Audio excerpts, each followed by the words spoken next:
অনেক মানুষরা বলে যে আমার সন্তান তো এখন মেট্রিক দিবে, এই বছর হাই সেকেন্ডারি পরীক্ষা দিবে, ওই জন্য হয়তো রাত্রেবেলা 12টা 1টা পর্যন্ত পড়াশোনা করে সকালবেলা কেমনে মসজিদে আসবে। ঠিক না? কয় না নাই?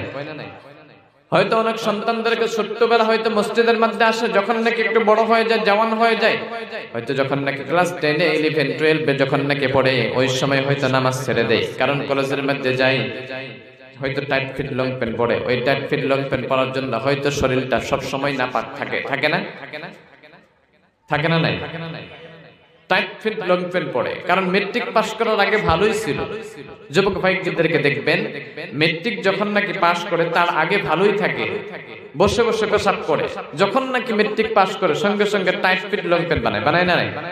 বানানোর সাথে, কারণ কলেজে যাবে, আগামী বছর থেকে কোথায় যাবে? কলেজে যাবে। যখন নাকি কলেজে যাবে ওই সময় তো ঢিলা লং প্যান্ট হয় না, হবে কি? কথা কই?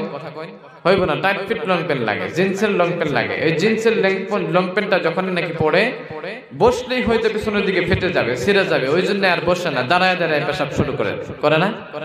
নাউজুবিল্লাহ। হয়তো আপনি যখন নাকি আপনার সন্তানকে ভালো পথে যখন নাকি আনবেন, হয়তো মাদ্রাসার মধ্যে দিয়ে দিলেন, মক্তবে পাঠাইলেন, হয়তো আপনার সন্তান হয়তো খারাপ, আপনার সন্তান হয়তো দুনিয়াতে হয়তো অনেক গুনাহ করে, ওই সন্তানকে যখন নাকি আপনি মক্তবের মধ্যে মাদ্রাসার মধ্যে পাঠাইবেন, ওই সময় সঙ্গে সঙ্গে হয়তো ওই সন্তান আগে দাঁড়ায় দাঁড়ায় পেশাব করতো, ওই মাদ্রাসা মক্তবে দেওয়ার সাথে সাথে ওই সন্তান তখন বসে বসে পেশাব করা শুরু করে দেয় না? কিন্তু আপনার সন্তান যে কলেজের মধ্যে পড়ান, স্কুলের মধ্যে পড়ান, ওই সন্তান যখন নাকি মেট্রিক পাস করার সাথে সাথে ওই সন্তান দাঁড়িয়ে দাঁড়িয়ে হয়তো আগে বসে বসে পেশাব করতো, মেট্রিক পাস করার সাথে সাথে হয়তো ওই সন্তান দাঁড়ায় দাঁড়ায় পেশাব করে না নাই? ওই জন্য আমার ভাইরা, যখন নাকি আপনার সন্তানকে এইগুলো শিক্ষা দেন, কারণ আপনার সন্তানকে আপনি যখন নাকি দ্বীনি শিক্ষা দিবেন, এইগুলো থেকে বিরত থাকবে, দূরে থাকবে। ওই জন্য সন্তানকে আপনি হয়তো ডাক্তার বানান, ইঞ্জিনিয়ার বানান, আপনি কলেজের প্রফেসর বানান, কিন্তু তার সাথে আপনি কমসে কম 1 ঘন্টা করে ইলমে দ্বীন অর্জন করান, কমসে কম মক্তবের শিক্ষা দেন, দ্বীনি শিক্ষা দেন, দেওয়া দরকার আছে না? বিশ্বনবী বলেন, সেটা আমার কথা না, বিশ্বনবী বলেন তালাবুল ইলমি ফারিদাতুন আলা কুল্লি মুসলিমিন ওয়া মুসলিমা, পৃথিবীর প্রত্যেকজন নারী এবং পুরুষ সবার জন্য ইলমে দ্বীন অর্জন করাটা ফরজ করে দিয়েছেন তিনি কে? আর একটু জোরে বলুন কে? পৃথিবীর প্রত্যেকজন নারী এবং পুরুষ মুসলমান প্রত্যেকের জন্য ইলমে দ্বীন অর্জন করাটা, দ্বীনি শিক্ষা অর্জন করাটা ফরজ করে দিয়েছেন। আল্লাহ বলেন যে আপনার সন্তানকে আপনি মুহাদ্দিস বানাইতে লাগবে, আপনার সন্তানকে আপনি মাওলানা বানাইতে লাগবে, হাফিজ বানাইতে লাগবে, এটা আপনাকে বাধ্যতামূলক করে দেয়নি, করে দিয়েছে কি? কথা কয়? দেই নাই। আপনার সন্তানকে এতটুকু আপনার নির্ধারিত করে দিয়েছে, এতটুকু আপনার সন্তানকে আপনি শিক্ষা দেন, যেটা দিয়ে নাকি আপনার সন্তান নামাজটা শুদ্ধ করে পড়তে পারে, ইসলামের নীতি নিয়মের মধ্যে চলতে পারে, ভালো করে রোজা রাখতে পারে, পাক না পাকটা ভালো করে জানতে পারে, এতটুকু আপনার সন্তানকে আপনি শিক্ষা দেওয়া উচিত আছে না ভাই? ফরজ এটা প্রত্যেকের জন্য। কমসে কম যাদের সন্তানকে আপনি ডাক্তার বানান, ইঞ্জিনিয়ার বানান, তার সাথে কমসে কম 1 ঘন্টা করে আপনি দ্বীনি ইলমি শিক্ষা দেন, ইনশাআল্লাহ পড়ে। কারণ অনেক সন্তানদেরকে হয়তো বাংলার জন্য, ইংলিশের জন্য পাগল হয়ে যায় অনেক বাবারা। হয়তো সন্তান যখন নাকি আগে হয়তো মসজিদের মধ্যে আসতো, কোনো মানুষ যদি জিজ্ঞাসা করো, ভাই আপনার সন্তান আগে মসজিদের মধ্যে আসতো, কিন্তু হঠাৎ করে মসজিদে আসা বাদ দিল কেন?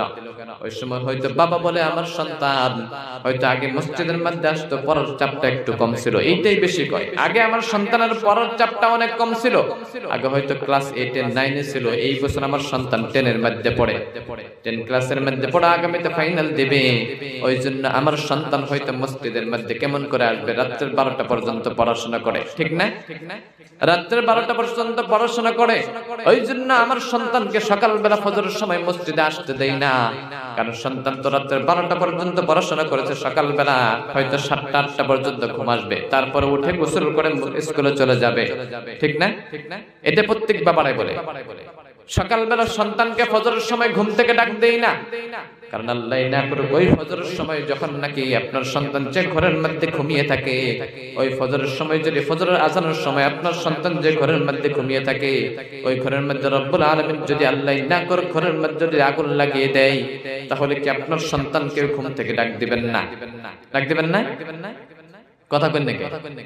সকালবেলা আপনার সন্তানরা যে আপনি মসজিদে আনেন না, আপনি শুধু মসজিদে একাই আসেন, আপনার সন্তান ঘরের মধ্যে শুয়ে আছে ফজরের সময়, ওই সময় আল্লাহ না করুক ঘরের মধ্যে আগুন লেগে গেল, ওই সময় সন্তানরা কি আসতে ডাক দিবেন না ঘুম থেকে?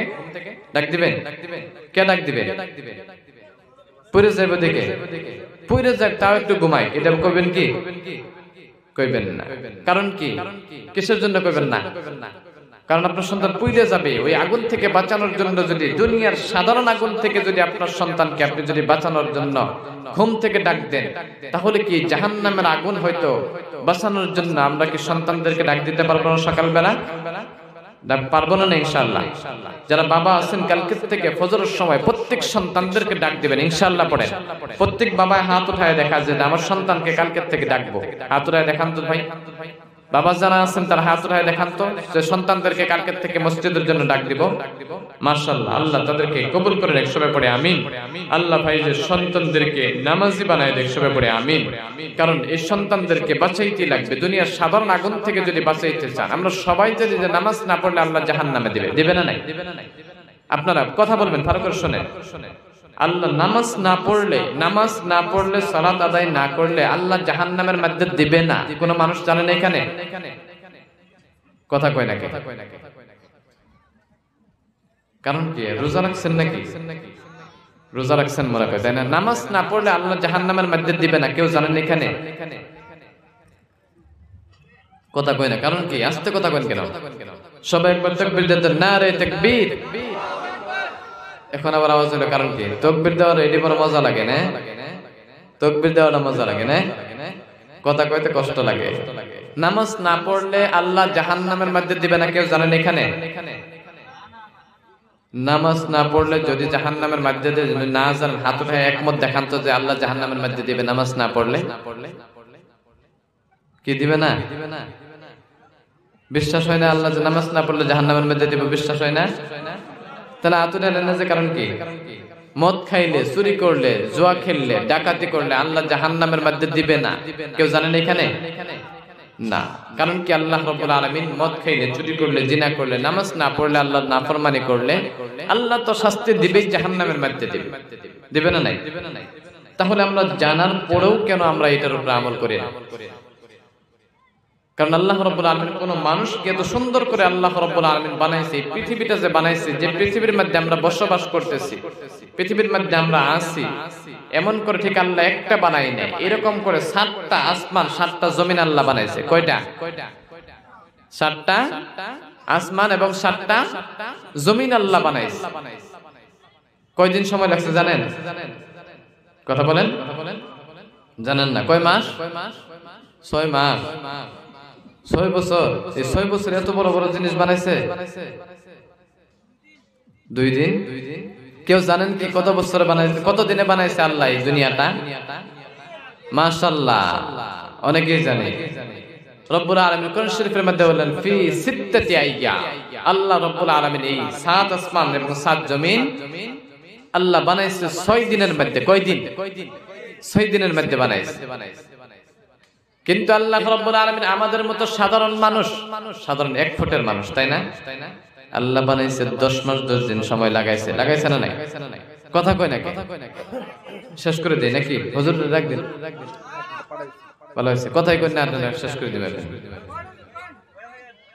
রব্বুল আলামিন বয়ে থাকবো নাকি? দেখেন বয়ে থাকেন, কথা কইবেন না নাকি? রব্বুল আলামিন এই দুনিয়াটা বানাইছে 7 আসমান এবং 7 জমিন। সাধারণ ছোট 7 আসমান এবং জমিন সাধারণ ছোট না, অত ছোট না। আসমান এবং জমিনটা, একটা আসমান থেকে আপনি যদি দ্বিতীয় আসমান পর্যন্ত যাইতে চান তাহলে আপনার সময় লাগবে 500 বছরের রাস্তার দূরত্ব। কয় বছর? 500 বছরের রাস্তা, একটা আসমান থেকে, প্রথম আসমান থেকে দ্বিতীয় আসমান পর্যন্ত। ঠিক তেমন করে দ্বিতীয় আসমান থেকে তৃতীয় আসমান পর্যন্ত আরো 500 বছরের রাস্তা দূরত্ব। ওই রকম করে তৃতীয় থেকে আপনি চতুর্থ আসমানে যখন নাকি যাবেন সেটাও 500 বছরের রাস্তা দূরত্ব। এরকম করে 7টা আসমান পর্যন্ত অনেক দূরত্ব থাকবে 500 বছরের রাস্তা করে। ওই জন্য আমার ভাইরা, আল্লাহ রাব্বুল আলামিন এত বড় আসমান এবং জমিনকে যদি আল্লাহ 6 দিন সময় লাগাইছে, হয়তো আমাদের মতো সাধারণ একজন মানুষ হয়তো ওজনে থাকবে 2 থেকে 3 কেজি, হয়তো ওজনের লম্বার মধ্যে চড়াই বেঁচে থাকবে 1 থেকে 1.5 ফুট হয়তো মানুষ থাকবে। একজন মানুষকে আল্লাহ যখন নাকি দুনিয়াতে প্রেরণ করে 10 মাস 10 দিন সময় লাগা। আল্লাহ হয়তো যদি ভাবতো 1 সেকেন্ডের মধ্যে দিতে পারতো না? আল্লাহ যদি এত বড় আসমান যদি 6 দিনের মধ্যে বানাইছে, এরকম করে 7টা আসমান, তাহলে আমাদের সাধারণ মানুষ আল্লাহ সময় লাগবে কি বানাইতে? মুহূর্তের মধ্যে হয়তো আল্লাহ দিয়ে দিতে পারতো মহিলাদের গর্ভের মধ্যে। কিন্তু আল্লাহ রাব্বুল আলামিন হয়তো এর মধ্যে এক নম্বর কারণ হলো আল্লাহ মানুষকে যখন নাকি সৃষ্টি করেছেন, সাধারণ মানুষ হিসেবে সৃষ্টি করেন না, আশরাফুল মাখলুকাত হিসেবে। পৃথিবীর সবচেয়ে দামি মখলুক হলো মানুষ। সুবহানাল্লাহ পড়ে।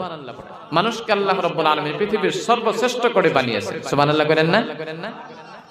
আল্লাহ রাব্বুল আলামিন ওই জন্য 7 আসমান 7 জমিন 6 দিনের মধ্যে বানাইছে। মানুষকে কিন্তু আল্লাহ রাব্বুল আলামিন 10 মাসের অধিক সময় লাগাইছেন। এর মধ্যে এক নম্বর কারণ হলো মানুষকে আল্লাহ রাব্বুল আলামিন হয়তো বেশি মহব্বত করেন, বেশি ভালোবাসেন। বাসেন না? এক নম্বর কারণ।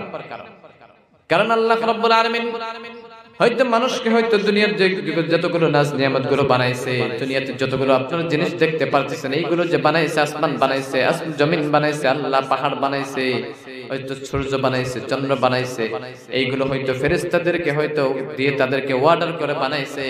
কিন্তু আল্লাহ রাব্বুল আলামিন মানুষকে যে বানাইছে, হয়তো সর্বশ্রেষ্ঠ মানুষ, যে আশরাফুল মাখলুকাত মানুষগুলো, এই মানুষের চেহারাকে আল্লাহ রাব্বুল আলামিন নিজ হাতে বানাইছে। পড়েন সুবহানাল্লাহ। রব্বুল আলামিন বলেন খালাকতু বিয়াদাইয়া, আমি আমার নিজের হাত দিয়ে মানুষের চেহারাকে বানাইছি। এত সুন্দর চেহারা, এই চেহারা হয়তো আল্লাহ জাহান্নামের মধ্যে দিতে চাই না। চাই কি?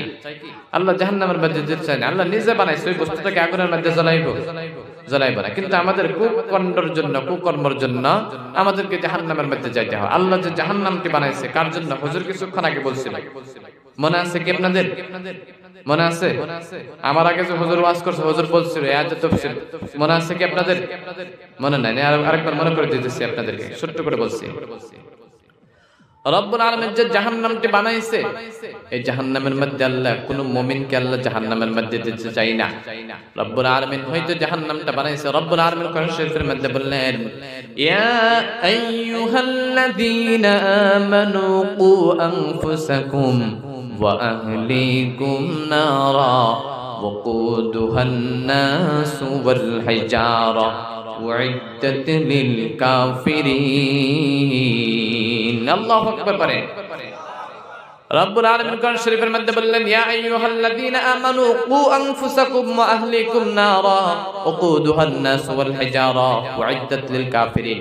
আল্লাহ রাব্বুল আলামিন বলেন, আমি কোন মুমিনকে, কোন মানুষকে আমি জাহান্নামের মধ্যে দিতে চাই না। আবার আপনারা প্রশ্ন করবেন, আল্লাহ কোন মুমিনকে যদি জাহান্নামের মধ্যে দিতে চাই না, তাহলে কেন আল্লাহ রাব্বুল আলামিন জাহান্নামটা বানাইছে, জাহান্নামটা কেন তৈরি করছে? ঠিক না? এই জন্য আমার ভাইরা ভালো করে লক্ষ্য করে শুনবেন, রব্বুল আলামিন যে জাহান্নামটি বানাইছে, এইটা কোনো মুমিনের জন্য না। এই জাহান্নামটি রব্বুল আলামিন বানাইছে, এইটা জাহান্নামের ইন্ধন থাকবে, জাহান্নামের খাদ্য থাকবে আগুন এবং পাথর। কি কি থাকবে? জাহান্নামের ইন্ধন হলো আগুন এবং পাথর, জাহান্নামের খাদ্য এগুলো।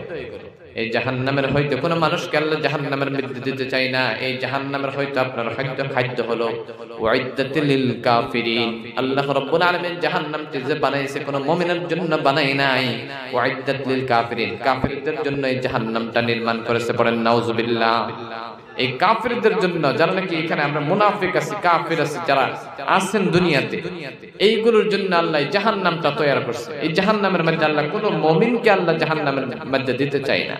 কারণ আল্লাহ এত সুন্দর করে মানুষকে বানাইছে, এত সুন্দর আকৃতি দিয়ে বানাইছে, তাহলে আল্লাহর বানানো বস্তুকে আল্লাহ জাহান্নামের মধ্যে, আগুনের মধ্যে জ্বলাইতে চাইবে না। কিন্তু আমরা যখন নাকি আল্লাহ হয়তো মানুষ জাহান্নামের মধ্যে যাবে আল্লাহর নাফরমানি করার জন্য, আপনি রব্বুল আলামিন কোরআন শরীফের মধ্যে বললেন, ফাদখুলি ফি ইবাদি ওয়াদখুলি জান্নাতি।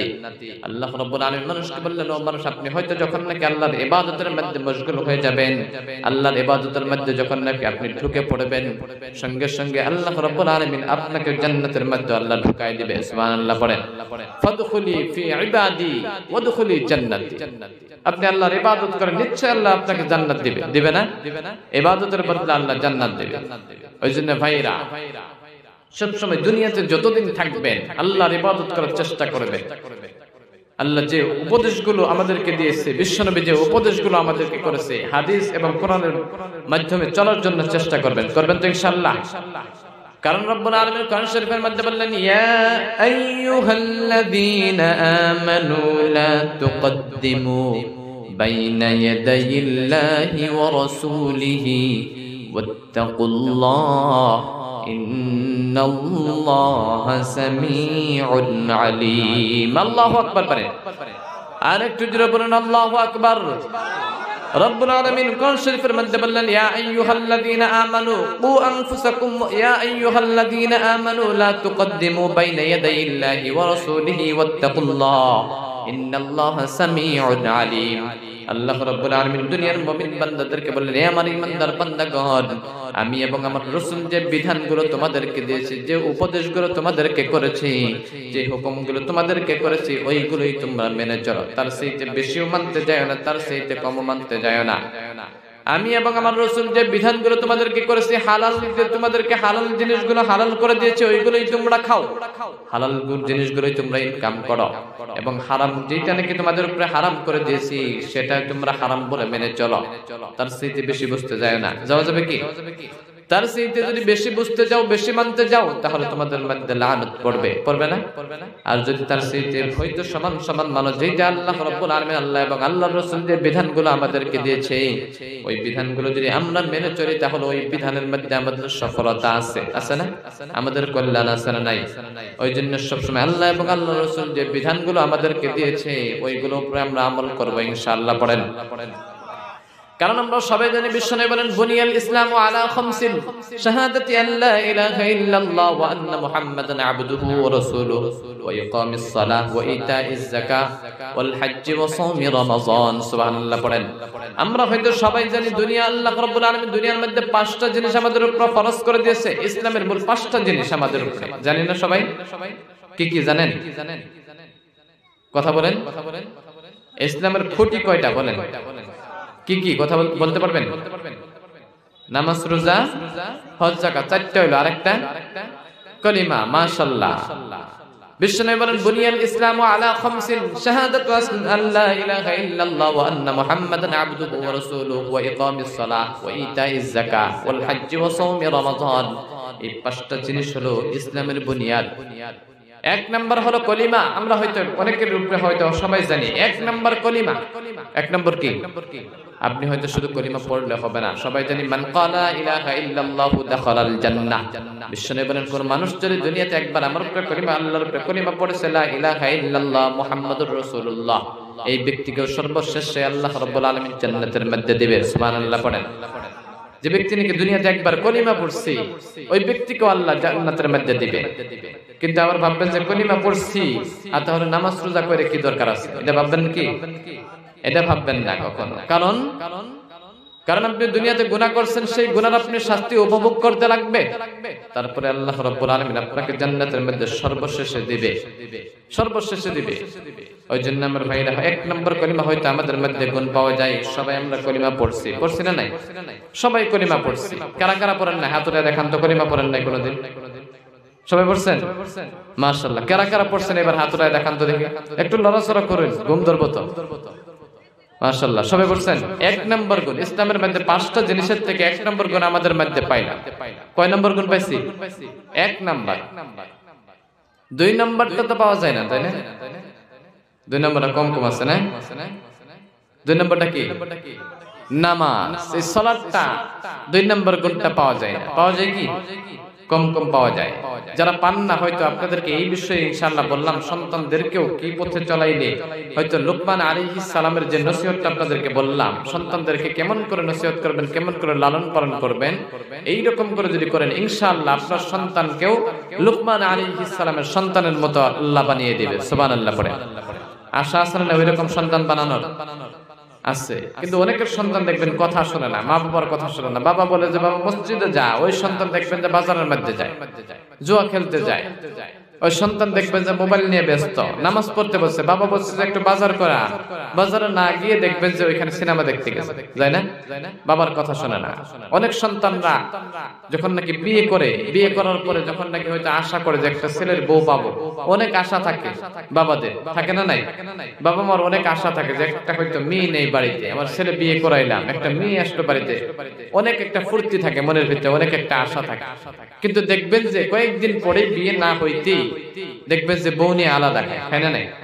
বউ নিয়ে আলাদা খায়। বাবা চেষ্টা করে, কথা আশা করে শুরু থেকে লালন পালন করছে, কিন্তু দুইটা কারণ, একটা হলো হয়তো নিজের স্বামীর জন্য ছেলের জন্য কিছু ফ্যামিলির থেকে আলাদা হয়ে যায়, আর কিছু কিছু দেখবেন যে স্ত্রীর চরিত্রের গতিকেও আলাদা হয় না নাই হয়ে যায়। ওই জন্য যারা নাকি মহিলা আছেন, মা বোন আছেন, নতুন বউ হয়ে আসছেন, যারা বাড়িতে, যারা শাশুড়ি আছেন, যারা নাকি বউ আছেন, ছেলের বউ আছেন, পোলার বউ কেউ যদি থাকেন এখানে, মা বোনরা ভালো করে শুনবেন, কখনো শ্বশুর শাশুড়িকে কষ্ট দিবেন না, মা বাবাকেও কষ্ট দিবেন না।